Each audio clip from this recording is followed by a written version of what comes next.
All right, I see 1, 2, 3, 4. Oh, gator under here. 5 over here. 5 gators right there. What's up, fat boys? Oh shit! No one likes a hungry, angry gator.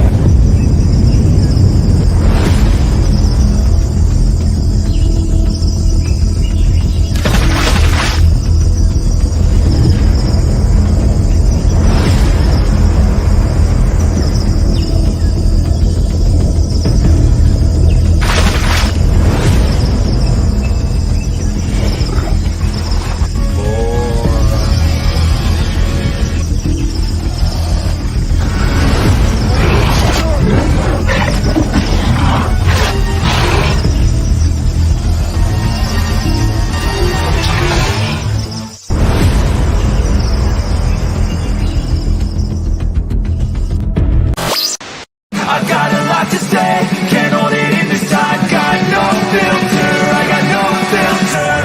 No filter, I got no filter. No filter, I got no filter. No filter, I got no filter. No filter, I got no filter.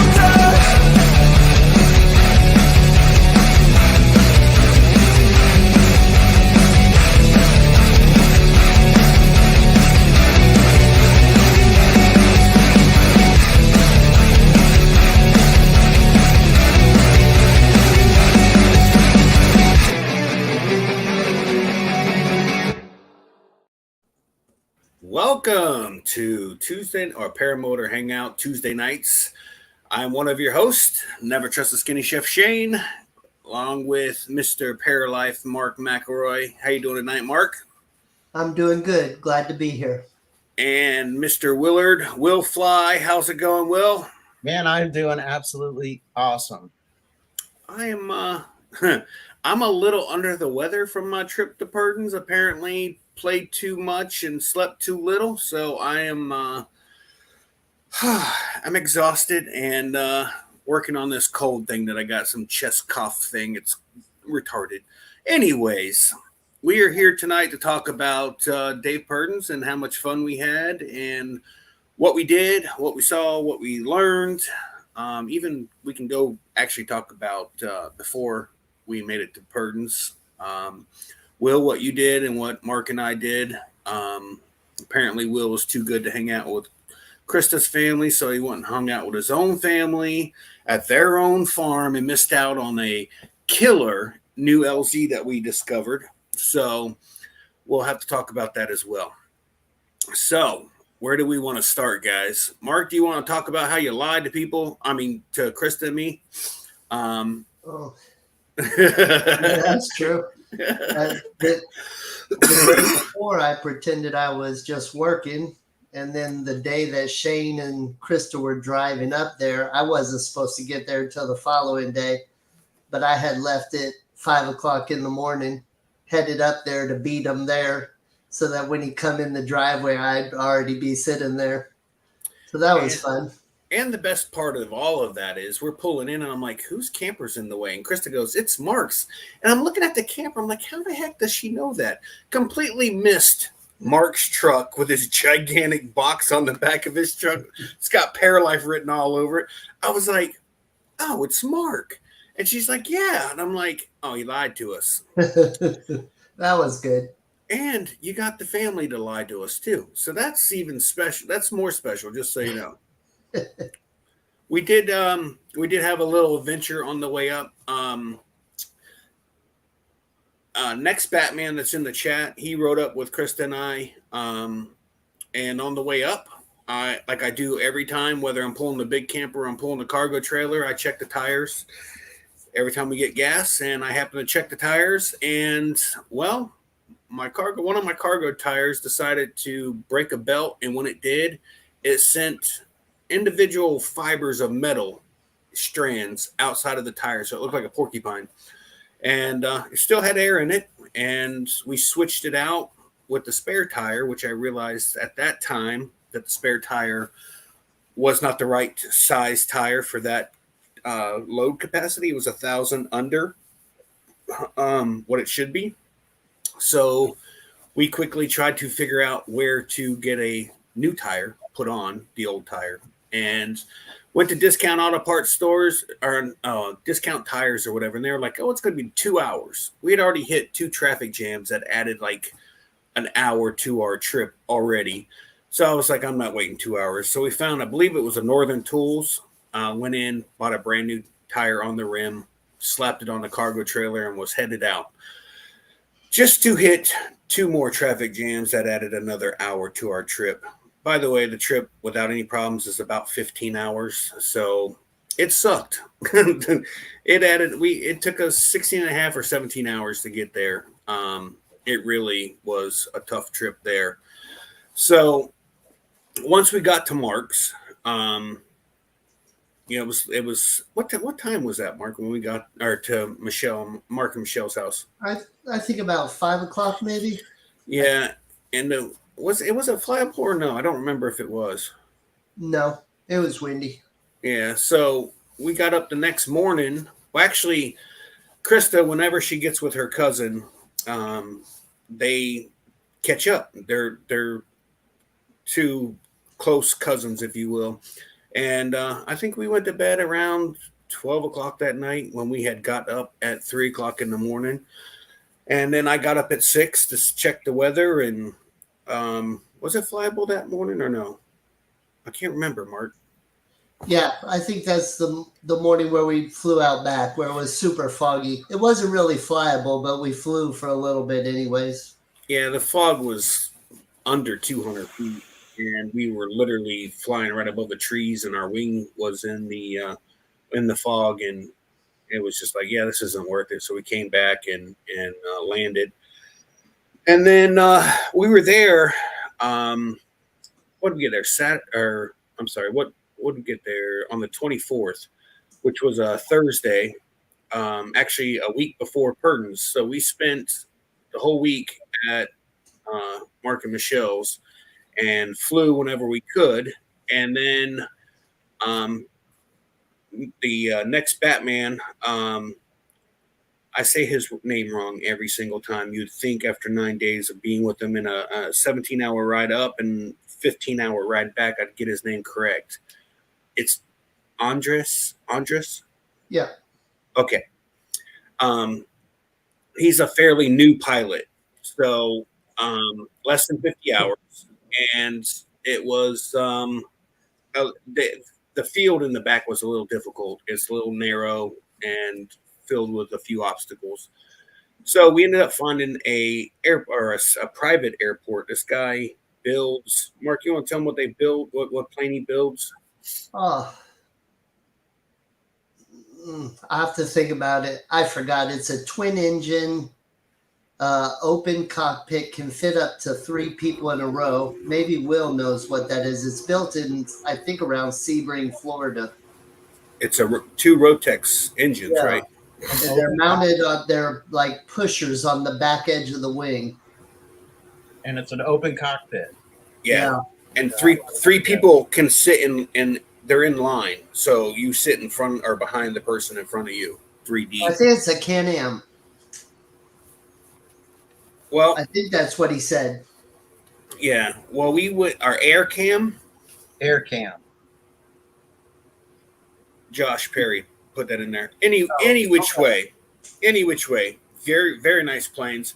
This guy, we showed up. He's like, there's the field. That's where you guys can take off from. Have fun. That literally was it. And then we came back the next day. I texted him, said, hey, do you mind if we come over again? He's like, no, I just show up. You know where the gate's at? Unlock it. Come in. Shut the gate. Have fun. And he goes, half the time I'm not even here. I'm usually in Florida or whatever. And he goes, if I'm not here, just come in and take off. It's just, I mean, the guy was absolutely just as nice as he could be. And it was a very nice, how long's that runway, Mark? 3,000 foot grass runway. And it just, the facility, the property, and everything he owned was meticulous. And Josh Perry is 100% correct. I looked it up online, and that's exactly what he builds. He had currently he had 3 of them being built in a hangar up by the house. And then he had his out back and a couple other aircraft, a couple of nice cars. Yeah, I mean, the price of these planes were up to what, 3? Yeah, he said with floats about 300 grand. That is way out of my budget. Yeah, that's not that's not paramotor money for sure. And Josh said that he flew him one last week, and he said it was more fun than a paramotor. And I had, I know this is hard to imagine, but I had a couple of cameras set up on the field when he took off, and I swear he took off in as much space as I took off in. Nice. That was crazy. If you can let me share the screen. Yeah. Oh, wait a minute. Put it up. Put it up for like 10 seconds so people can. Hey Shane, I don't have as many cameras in the field as Will does, but I mean, you know. Oh man, we'll get to that, I'm sure. Okay, play sound, guest, enter, stream, guest. Doesn't it just show up underneath like one of us where you can just enable it? I have remove. No, if I click on or go on your thing, even the 4 little dots on the right, it kick from studio, banned from studio, edit mic setting, name. Oh, here it is. I'm sorry. I totally missed that. Okay. Yeah, so that's that what you're talking about, kind of, Mark? Exactly. That's pretty cool. I have never seen one of those. It's very cool, and the quality of the build he does up there. I think he has I think he might be kind of famous in that community for assembling those aircraft. And they're incredible, and they look really nice, like the build of them. But I was surprised at the price.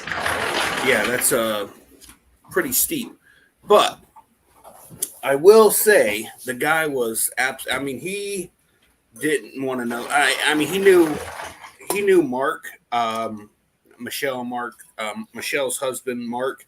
And once he said he's had other paramotor pilots there, and it was, I mean, we were in and out flying in no time. The guy literally pointed to the field and told us where to go, and that was it. We were out. So after Michelle's, oh, by the way, Mark calls his wife, Mark McElroy there calls his wife and tells her he stayed up late last night. And she said, "Oh, did you see 9:30?"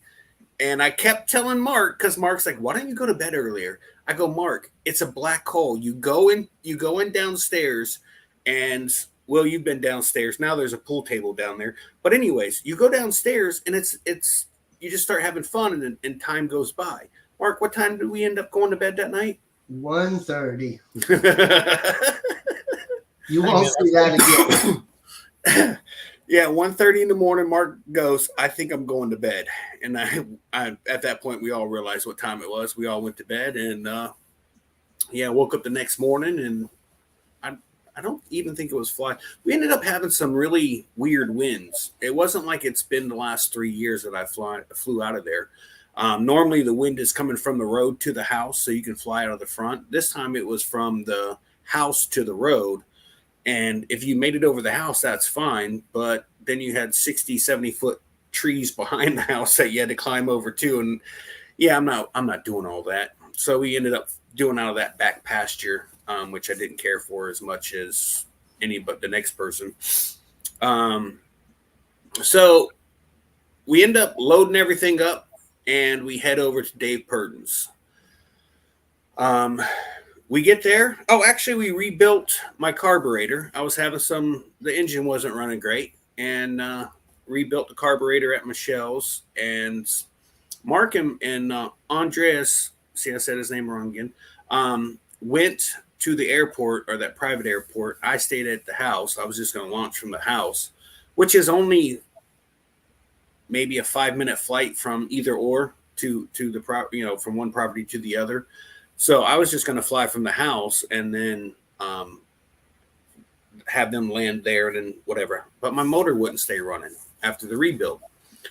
So we get to Dave Purdin's, and I go do this. I decide I'm going to go ahead and start it up and see if I can get it running, maybe tweak it, whatever. Come to find out, I didn't have one busted weld on my frame. I had two. And I'm guessing it's from being tied down too tight in the cargo trailer with the ratchet straps. Because I haven't butt landed. I haven't, had any kind of hard landing with that. So, and it was fine before.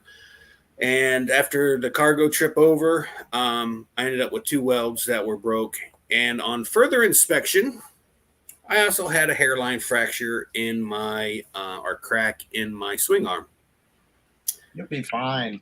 Yeah. The details. Yeah. I mean, it's not a big deal. So we actually talked to Dave Purdin's, or to Dave, and he actually found somebody that said that this weld shop was around the corner. They're good. They're fast, blah, blah, blah. So what was it, Thursday afternoon we took it over?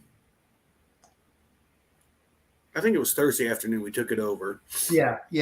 Took it over Thursday afternoon and got it back Friday afternoon.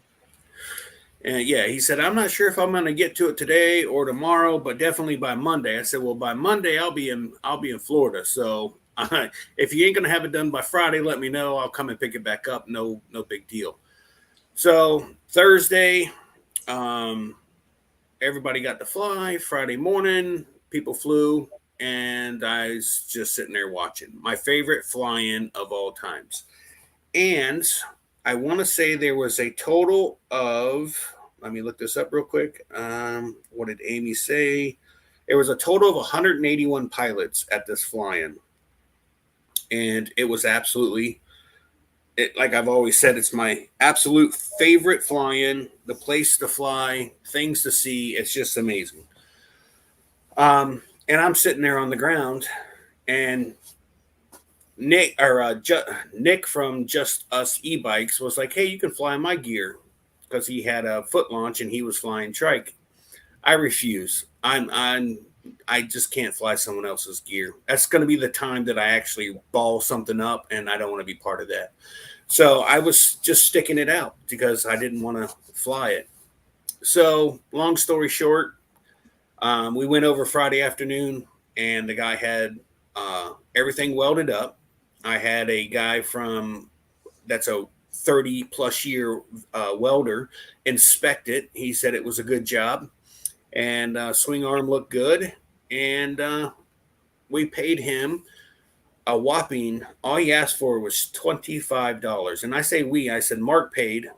I still don't understand that, but Mark paid $25 plus wanted to give him a $5 tip or something. Yeah. And we were out of there. Mark's like, I wouldn't have done this. I wouldn't even have looked at this for less than $100. I was like, I was prepared to pay $100, to be honest with you.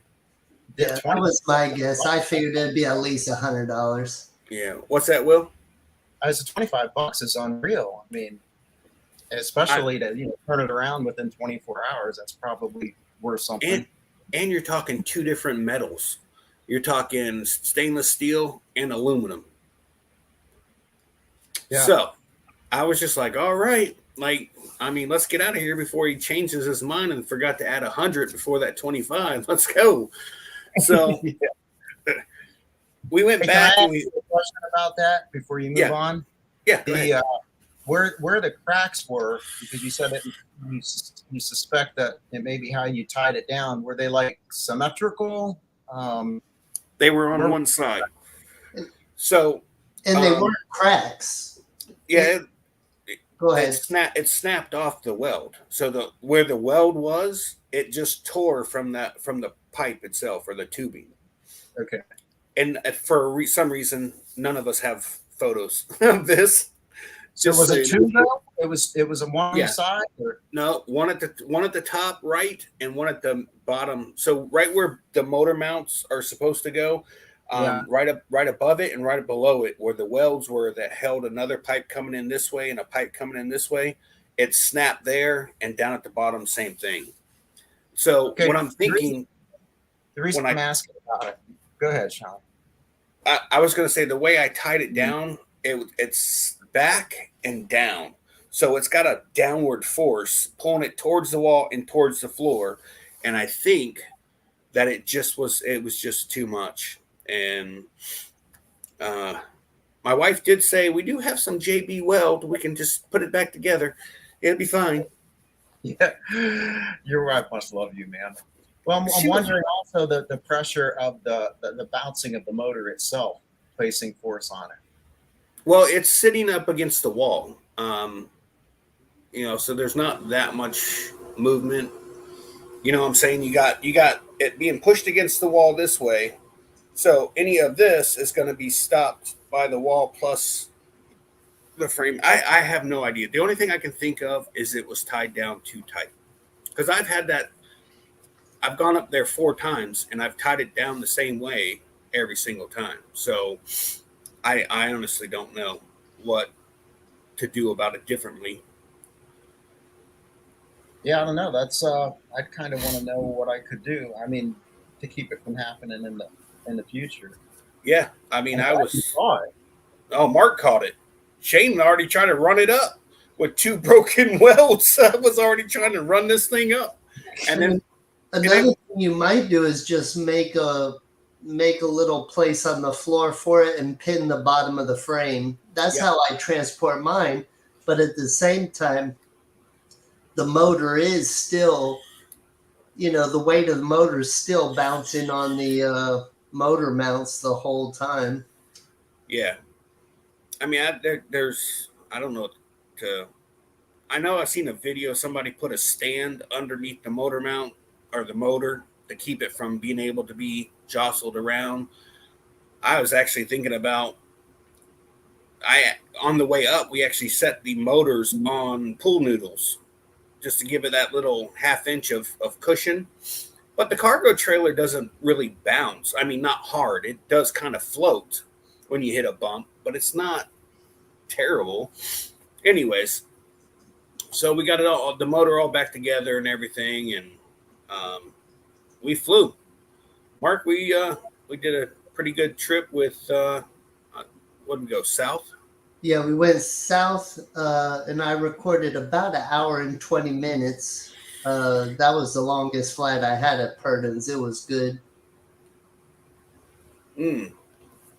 Yeah, we did pretty good, and so my video that I put out about Dave Purdin's, the end of that video when I climb up to the sunset, I went up there and was starting to do wingovers, and then remembered, oh yeah, you got a repaired swing arm. We probably shouldn't go too big with these wingovers. And then I just kind of spiraled down a little bit, and I was not trying to mess around. So, by the way, I'm in the market for some swing arms, and I don't know really where to look. But I'm not doing the straight ones. I'm going to do the swooping ones, I think, next. Yeah, so a couple of points that someone mentioned in the chat about that, Shane, is, Dana. You met Dana Sheets. Yes. Yep. Yeah, he was at Ben's. He removes his prop and he puts a base. He's got a base with an arm that comes up and actually supports the motor, from the yoke. Right. And then John says that he puts a strap on the motor. So if any of that would help. Oh no, Paramotor NC Ben, he asked if anybody flew and landed at the ice cream shop. We had made plans to, but we ended up not doing it. I don't know if anybody else did. I know Brooke and James Sutherland, all of them were talking about doing it, but I don't know if anybody did this year. They did. Oh, did they? Okay. Brooke Sheffield did. So did Lindsay and Sutherland. He did. I did, but I didn't land there. I just kind of fooled around, waited for them. I cannot believe that Will passed up the ice cream shop. I know. We drove there when it was all said and done. Not only did I have a vanilla milkshake, I had a vanilla malt. And malts are good. I don't think I've ever had a malt before.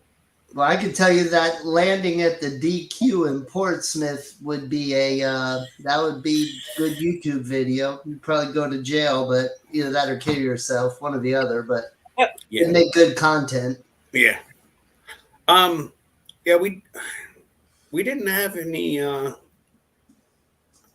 don't think we had any issues flying any other time. Mark, you got a lot of flying in.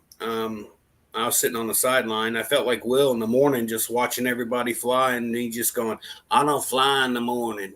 He's not watching. He's sleeping. I usually get up. I enjoy, getting a cup of coffee and just kind of watching it happen, or yeah. not. Yeah, I enjoyed getting my soda and sitting there watching everybody take off, and I'm like, oh man, this sucks. This is like any other flying, I'd have been okay with it, but I mean that's my favorite place. I literally look forward to that place every year, and oh man, I was so dying.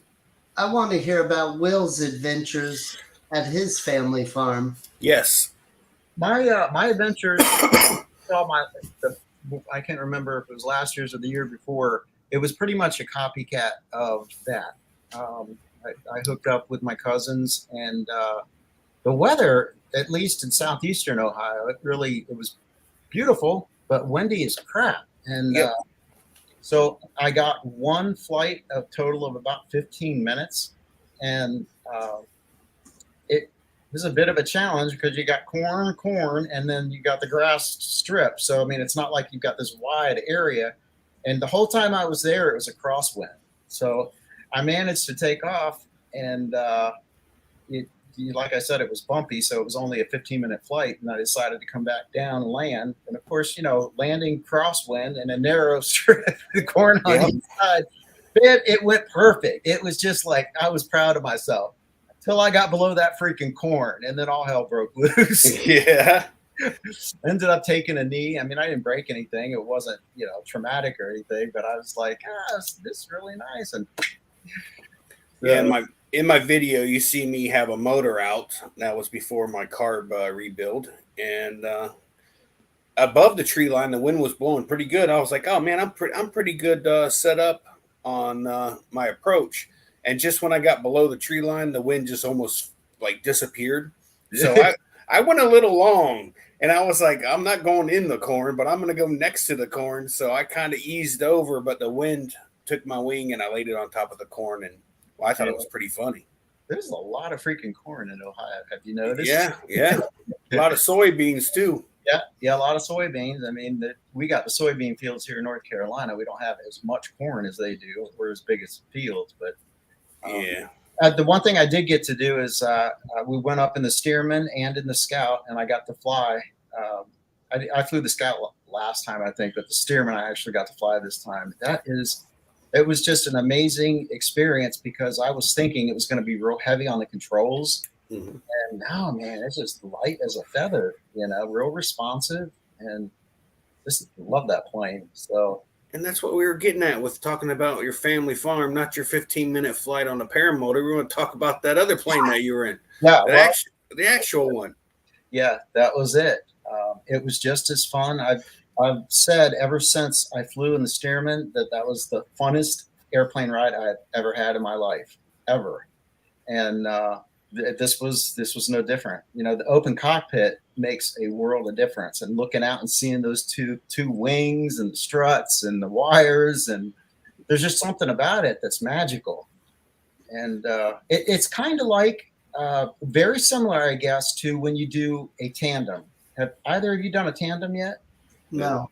You got to do it, man. It's just it's a completely different experience than it is when you're flying. So I've thought about this, and I've watched my wife go up. She's gone up 3 different times, and I'm a pilot. I want to be in control. Like I don't know if I'd like that. Be perfectly honest with you. I mean, you got to trust the person that you're going up with. So, I mean, I went up with Brooke. He's a good pilot. I went up with Brian. He's a good pilot. So, I mean, I knew if either one of them had a heart attack, I probably could land it. So, you might be surprised, Shane. I I'll take your word. I don't know, man. That is just I don't know why I can't. And it's a trike, and I'm Well, forbidden to go against those. You and me is that I started out wanting to do it. So if you're starting out not wanting to do it, your experience. Yeah. Yeah, I've never even sat in a trike. Like one just sitting there on the side. I've never even sat in one. Like it's a. I don't know. Well, is the Stearman a recip? A recent? A recip? Recip. Typical motor? Reciprocating. It's a. Yeah, it is. It's a skill saw. It's like a V10. It's a rotary. Yeah. That's awesome. Yeah, that's the other thing. You're sitting there with this huge freaking motor right in front of you and these huge pistons going out each direction. And when that thing cranks up, it's just like Here it is. yeah, it's just, man, I don't know. If it seems like I'm excited about that airplane, I am. It's like I would encourage anyone to do that. Hey, anybody got the dates for Hodges Field for? Why, yes, I just so happen to have that. I wanted to make sure. I think I'll be there the 21 through 24. So, for those of you, and it's my understanding, this is not to compete with endless foot drag. It's just for those that can't make the long haul, but would still like to do something. September 16th through the 24th at Hodges Field. Yeah, Mark and I are going to do the Thursday to Sunday at the end of it. Okay. And it's for 50 amp, it's $50, and 30 amps, $35.30, and 20 amp is. Wait, I'm missing one there. $10 for camping in a tent with no plug-in. So. I think it's $20 for a 20 Yeah. amp plug. Yeah, I think you're right. So 30 amps, $30, 20 amps, $20, and 50 amps, $35.30. That's paid, I think, to Mr. Hodges, right? Yeah. Yeah. Well, you're gonna. I don't know how to speak. Nick LaBeouf is supposed to be. I guess it's $25 a pilot or something. Yes, $25 a pilot for the fee, which is very reasonable to fly that many days at Hodges Field. Correct. That guy. Whoa. Whoa! Speak of the devil, his ears were burning. We were talking about the ice cream. Talking about flying to the ice cream shop. Oh, can you guys hear me? Yeah. Oh, you just talking about the ice cream, the dairy barn? Yeah. Yeah. That was awesome. Can you tell us about it? Because some of us didn't get to go. Yeah, a bunch of us got a hankering for some ice cream because you know how freaking hot it was during the day. So we looked up the dairy barn. It was like a mile and a half away. Me, James Sutherland, Lindsay Hedrick, I think a couple of others. We flew down in there, landed next to it, and got some ice cream, man. It was awesome. Was it? Why? I mean, clearly it was big enough for Sutherland to take off in his trike. Did he have any problems? Was it that tight or? Oh, it was super tight. We all had to land downwind, but strangely enough, the takeoff was perfectly lined up with a good headwind. We were all off the ground in like 50 to 70 feet. It was pretty good, but it was in a really tight little neighborhood. Yeah, that's why I didn't bother landing. I know I could land, but taking off, I didn't want to get stranded there. Well, I mean, how terrible would it be stranded at an ice cream shop? I mean, if you're just going to gain a few thousand calories if you get stranded there. That's right. And you know how good the food was because you came there the next day. Yeah, well, I was telling them about the malt and the shake, and I had never had a malt before and how good that was. Yeah, I love a good malt. I will risk a sketchy landing and takeoff for a good malt.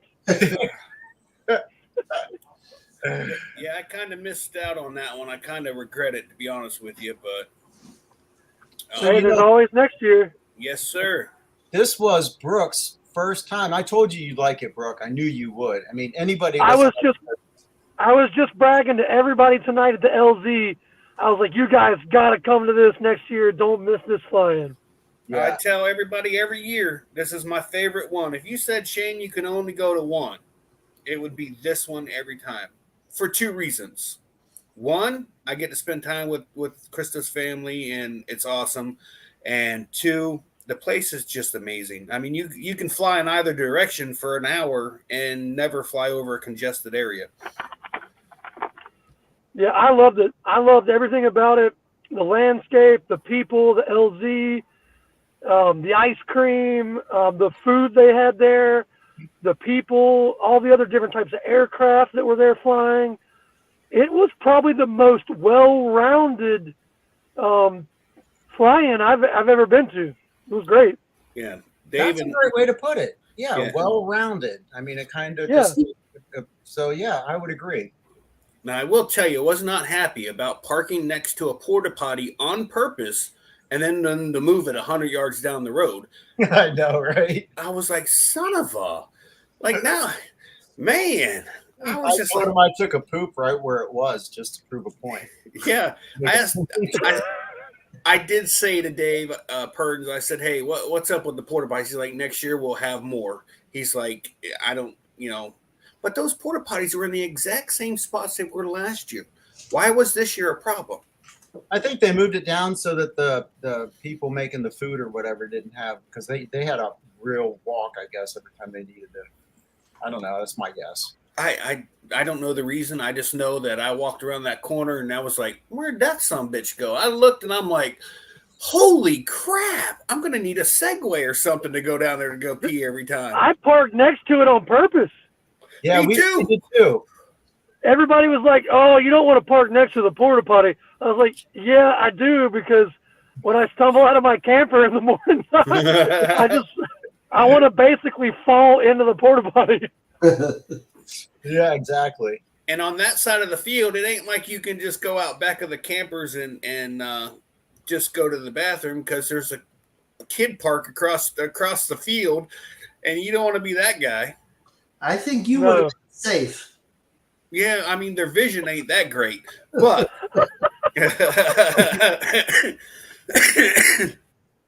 So I hate that I came in late. I'm sure you guys have already talked about a bunch of cool stuff. No, pretty much no. Angela wants to know what was on my menu. Angela, I'm going to tell you right now, the only thing I cooked that was out of the extra, because I left it very basic. We had pork chops, we had steak. You had some good burgers. Yeah, we had hot dogs, hamburgers. Thanks, by the way, for helping us put my motor back together. I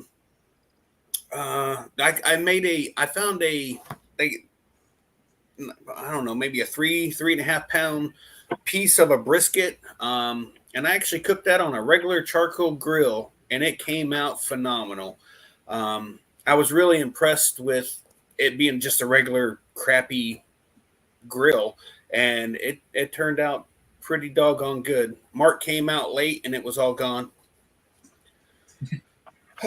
Mark. I tell you what, the people doing the ribs and the other food down the way, that was impressive. Yeah, that was good food. Yeah, actually want to that was some of the best fly-in food I've ever had from a vendor.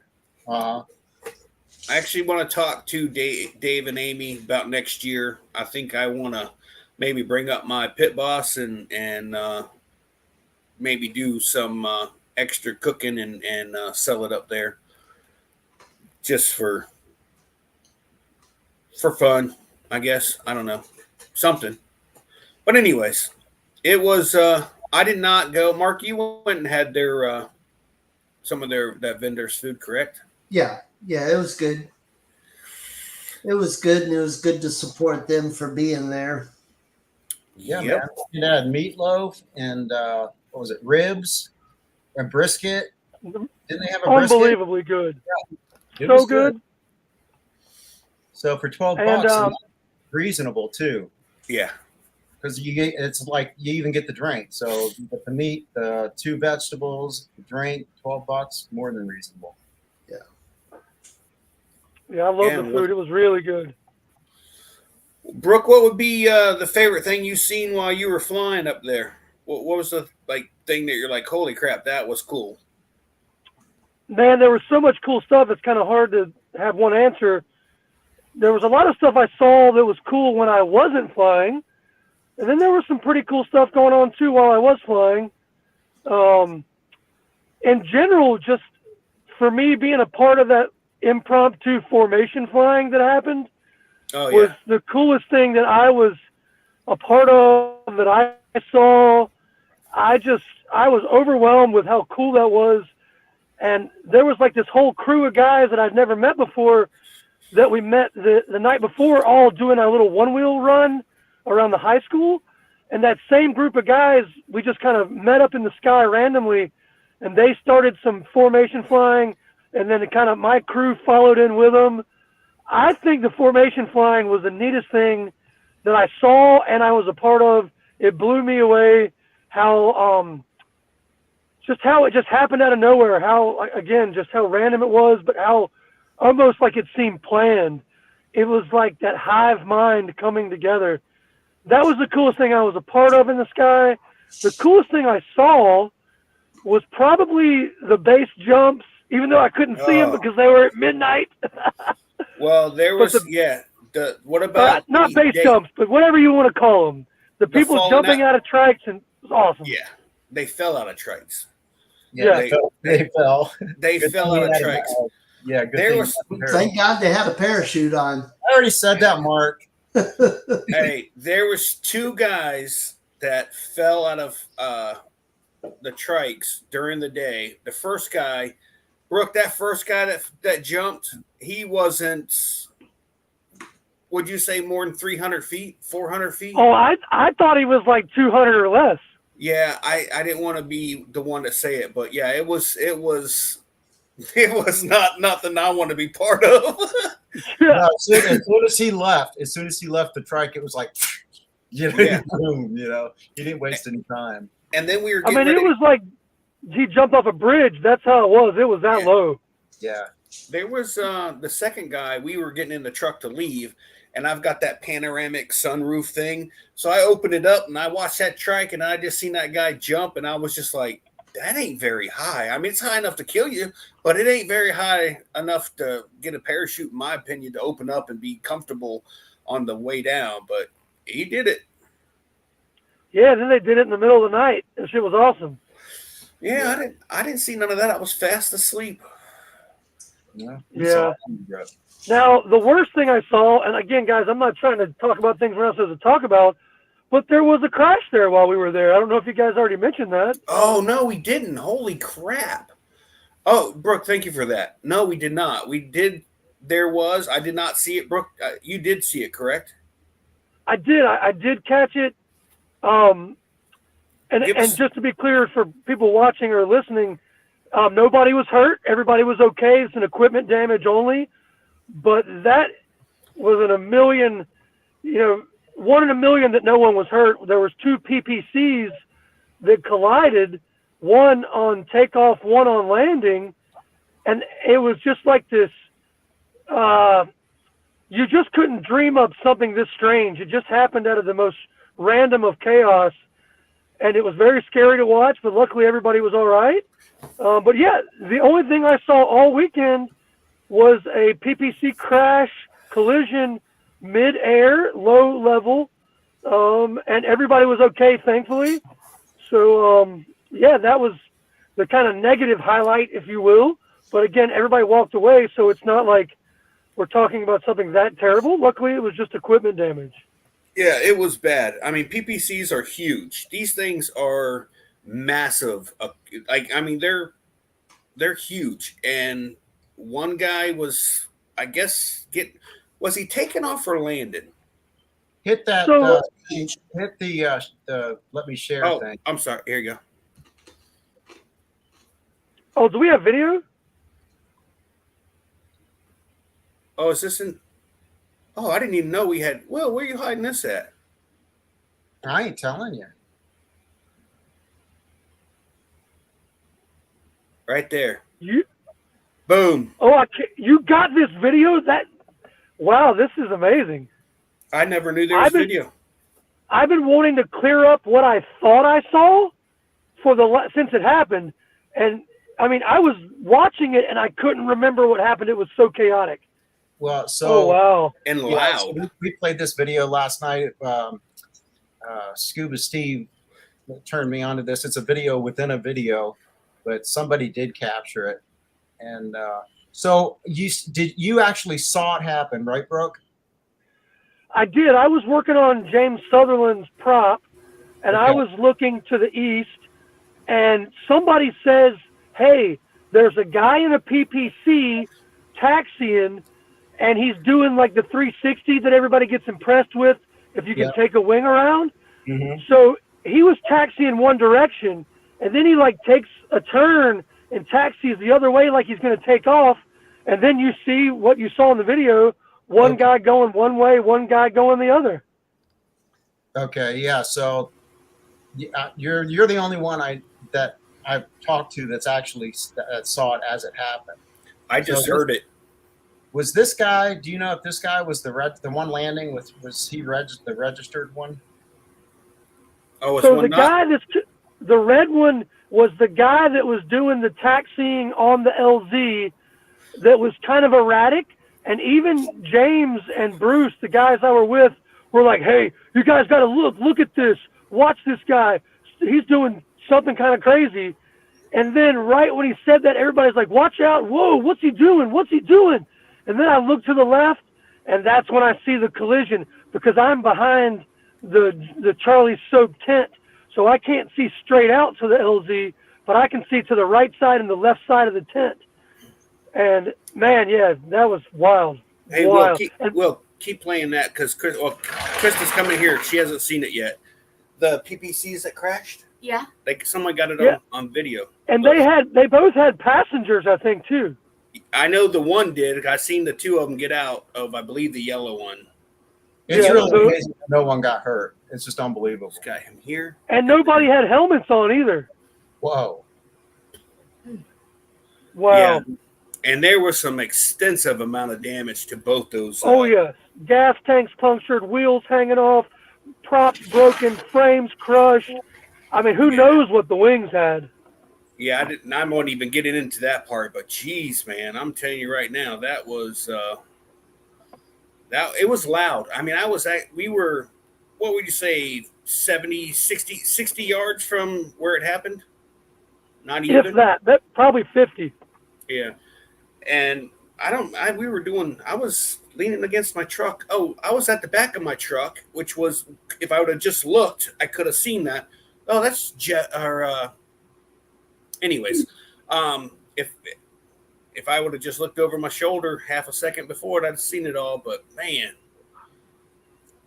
it was bad. I expected to go over there, and you know what I found, and I find this with just the human people in the world. I find it so freaking disrespectful for you to pull your phone out and start taking video or pictures. You know, like I just. Oh yeah. Especially once the accident's already happened. Yeah, like these people are running over there wanting to get. I'm like, you guys are just jackasses. You know, I can't stand it. I think it's just disrespectful as all get out. You're talking about people that are right now in a bad situation, and the best you can do is pull out your freaking cameras. Like, really? Yeah. I got sick to my stomach. In all fairness to that, the video that you just saw, that camera was running the whole time. It wasn't like, it was a stationary camera.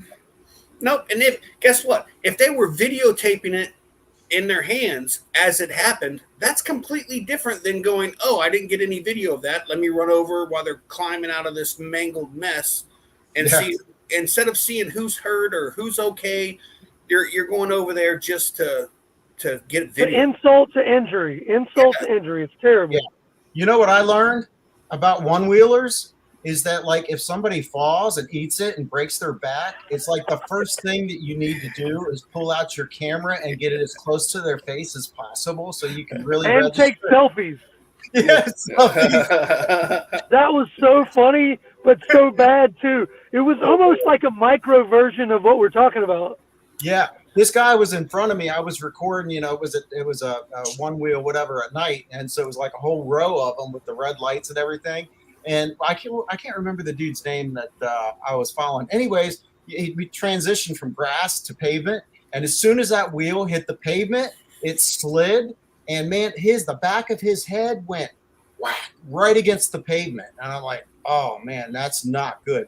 But he was wearing one of those flashlights on the back of his head, or it's like, I guess, one that comes out the front and the batteries in the back or something like that. That took the brunt of the if he didn't have that on, I'm sure it would have cracked his head open. But anyways, apparently that's a funny thing when that happens. So those one-wheel rides were amazing. yeah, even though I have a Segway, it was still pretty cool to see you guys have fun. Yeah, it was like formation flying, but on the ground with one wheels and segways, and people we went to the pump track. I probably shouldn't be telling all this because we did some pretty wild stuff we shouldn't have done, but they had this, built pump track for bicycles, and at one point there are 10 one wheels and a motorcycle riding this pump track at midnight, but the lights came on because they're motion sensor. Right.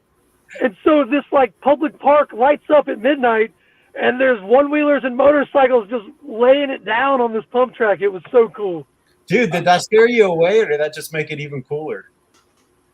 The lights. It made it way cooler because it was almost like we were everybody was watching us because the stadium lights came on. Yeah. I actually got to meet Shane Wyman there too. He came over and said hello, and we introduced each other. That was cool. Did you guys get to meet anybody that you haven't met at a fly-in before? At Purdin's? Kenneth Kidwell was there. I've never met him before. I don't think he's actually flown yet, but he's about to. So, okay. I think the biggest celebrity there that I met once but didn't really get to talk to was Chris Santacroce. Came up there. Oh, I thought you were going to say me again. Gee, oh man, my head was starting to get big. I was thinking McElroy. Oh, Yeah, that's worth doing. yeah. Golly, man. So, Will, did you got a flight in, correct? Or you only get one or two, or what? No, man, I got a lot of flights in. Okay.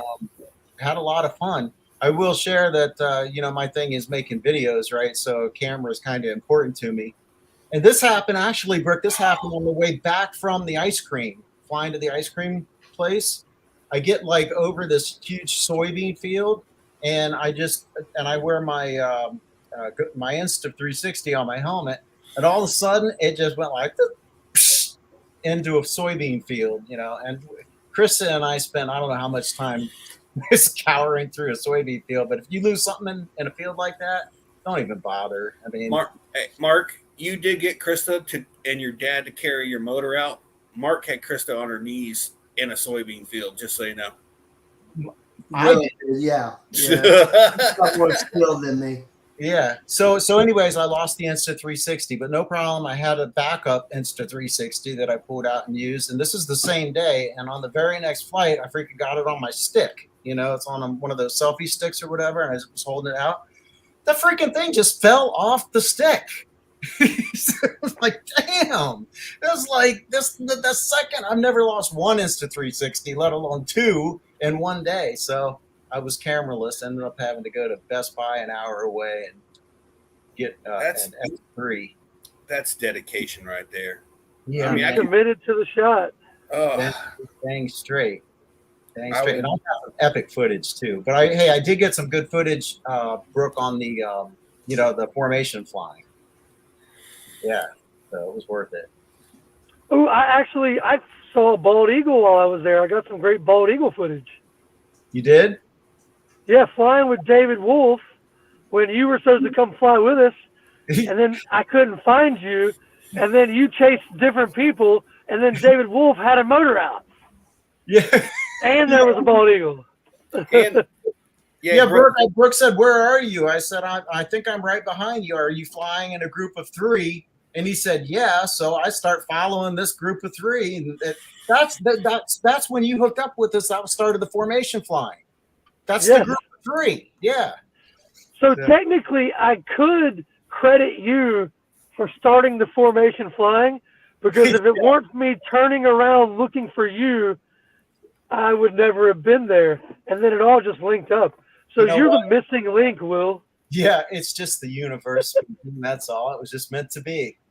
Yeah, man, it was a great flight.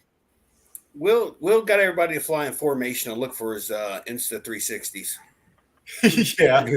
Just look, guys. Just keep looking. I did We ask. saw you guys down there in the field. We were flying over, and you guys were just digging down and rooting down. And James is like, they're never gonna find that shit. I know. It just, and we went into it knowing that, but I mean, it'd just be like I could have been 1 in a million shot that, oh my God, I found it. And that would have been an even better story. So Yeah, You gotta Krista try. already wasted her 1 in a million when she married me. Just so you know. I lost her. I don't know how many times in the field. You know, I'd look up and there'd be no Krista, and I'd be Krista, and she'd be like, boop. Here I am. Whack-a-mole. We did. Krista and we spend every anniversary.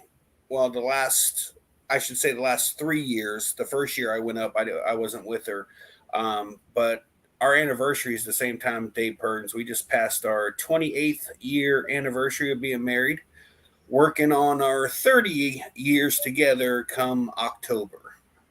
Wow. So let me just go ahead and tell you guys, I'm a very patient man, very understanding to dumb stuff. So long as I maintain that, we will stay married. I mean, she's got the best of all of the whole thing. So we can't, Yeah, you telling yourself that, big boy. I'm just saying.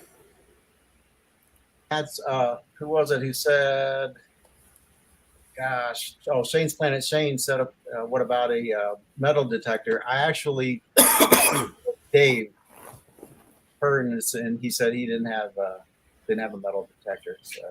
If you can find out when those fields get picked, after they pick those fields is going to be your best time of not that you're going to drive all the way up there for 2 cameras, but no, but by that time it'll be all mashed in the ground, and not necessarily. I mean, if it doesn't get their tires are super wide, the chances of the tires hitting that one camera or whatever. But when they're all done with the soybeans, the stalks are only like that tall in that field.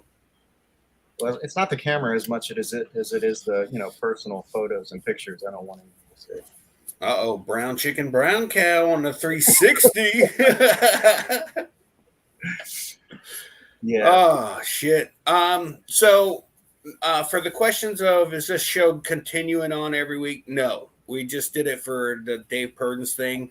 I'm actually working on trying to convince Krista to help me do something on Tuesday nights. It will not be strictly or only about paramotors. It's going to be, I don't know what we're going to do. That's what's kind of holding me back right now. But I don't know. We're going to work on it and see what we can come up with. I know, what's that? Before we go, I'd love to give a shout out to the chatters. Yes, let's do that because I totally forgot about that. All excited. Sorry. No problem. Next Batman, what's going on? Scuba and Tony Marzano, Linda Anderson, Paramom, Mark McElroy, I think is how you pronounce that. Angela Preslick, what's going on? Tommy Sutherland, and did I say Angela Preslick? I think I did. Let's see, Scuba. Do David Wolf's in the house. Do James. What's going on? Josh Perry. And Mr. Dana 54, how's it going? Said Josh Perry, Bill H. Nick J's, and I said Bill H. It's hard to do, scrolling through. And I think, DP, what's going on, man? John Wayne, I didn't say John Wayne. Okay, Matt Sloper. How am I doing, Shane? Let's see. I think, Paramotor NC. Ben, what's going on, man? Crickets. Kramer, hey, Kramer. She's going to EFD. This is going to be her first fly-in. That's going to be awesome for her. Seriously. Scuba. Tony Marzano. I'm sure I said him. If not, I said it. And man, did I say the other Nick? Kenneth Kidwell. Oh, did somebody mute my mic or did I mute my own mic? You must have muted your own mic because I didn't mute it. I was like, who did it? Because it just popped up on my screen. You're muted. I was like, son of a bitch. Yeah. I was going to say, Same.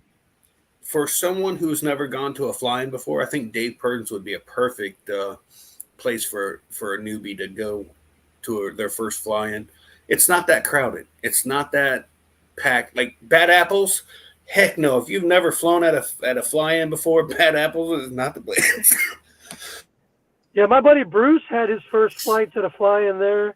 I think some of you guys met Bruce. Makes a mean breakfast. Yeah.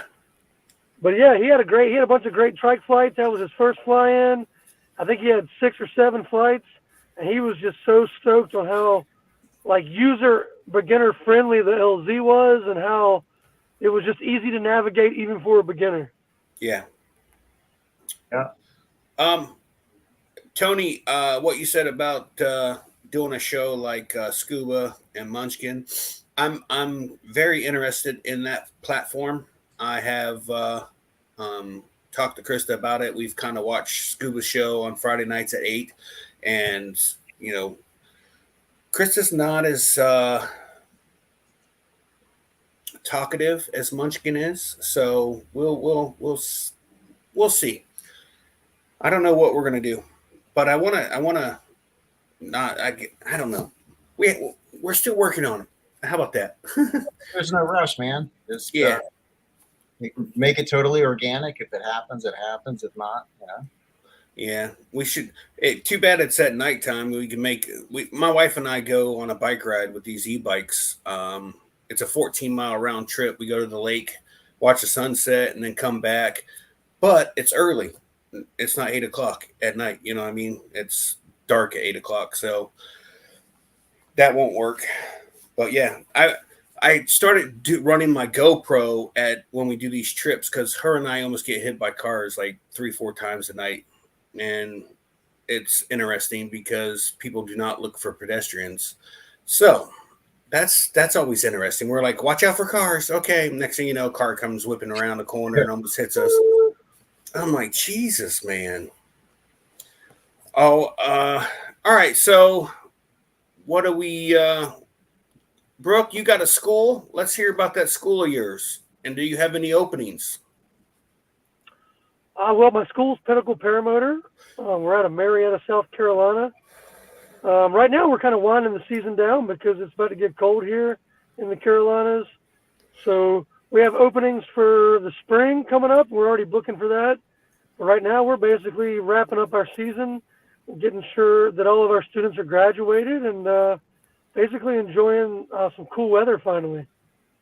Brooke, if you do come to Florida, hit me up. You're more than welcome to stay here.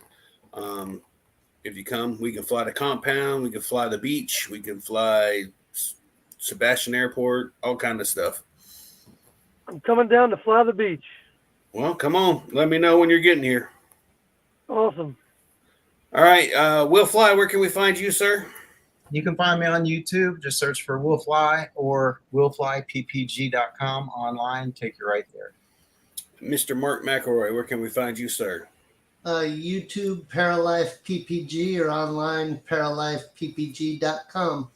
You guys can find me here at either Never Trust a Skinny Chef Shane or ppgshane.com. That'll bring you to my TikTok and here. All right, guys, we are out of here. And Will, don't hang up because Mark wants to talk to you about something or another. Okay. And be back. Brooke, you can hang out if you like. We'll be right back. Cool.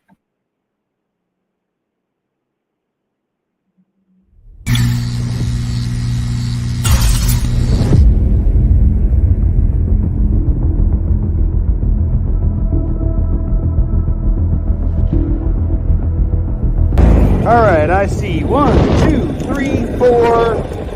Gator under here. 5 over here. 5 gators right there. What's up, fat boys? Oh shit. No one likes a hungry, angry gator.